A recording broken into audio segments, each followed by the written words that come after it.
Assalamualaikum warahmatullahi wabarakatuh. Perkenalkan, nama saya Intan Fahira.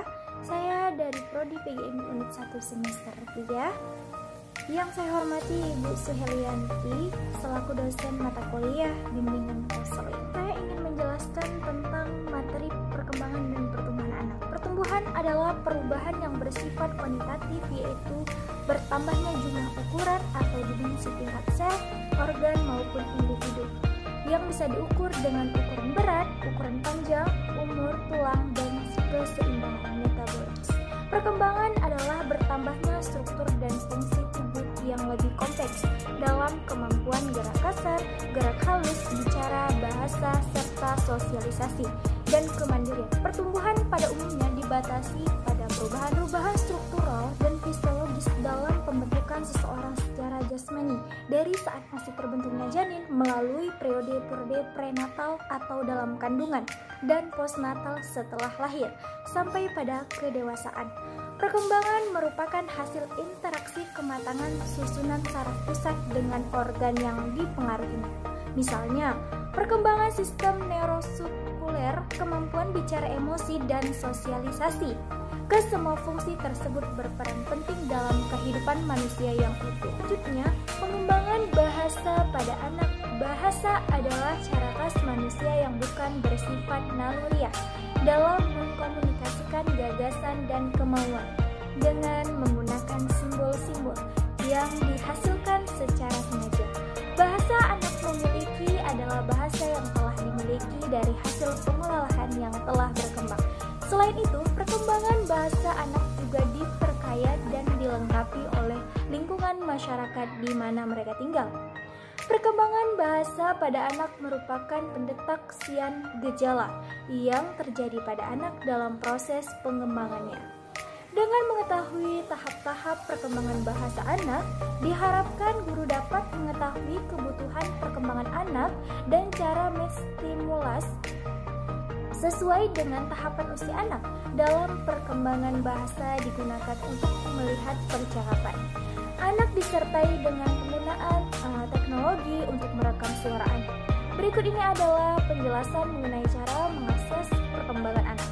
Perkembangan bahasa anak juga tidak terlepas dari bagaimana anak-anak mempelajari bahasa melalui orang-orang di sekitarnya.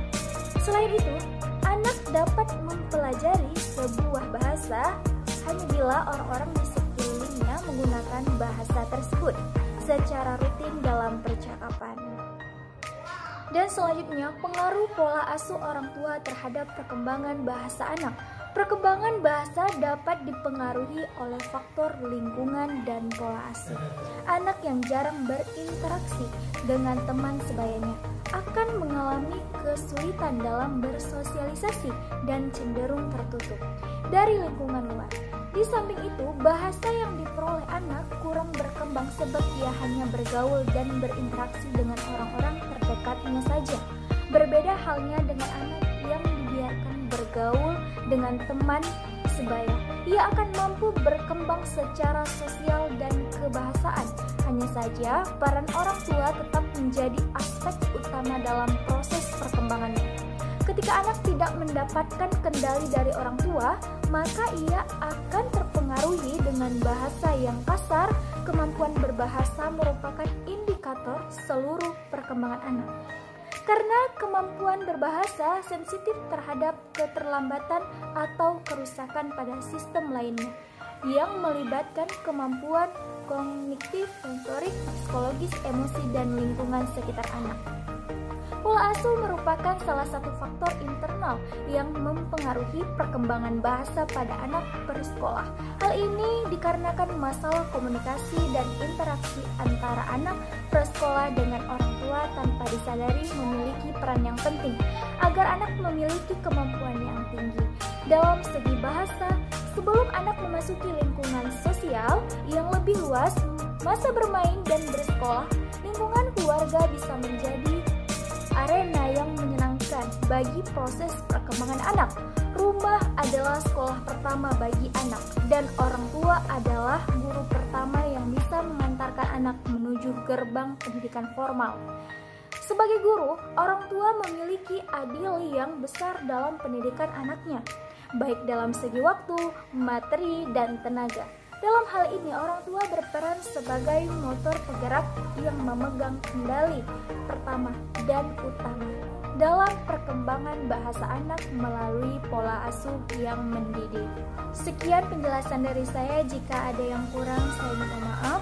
Semoga apa yang saya jelaskan bisa teman-teman ambil manfaatnya. Assalamualaikum warahmatullahi wabarakatuh.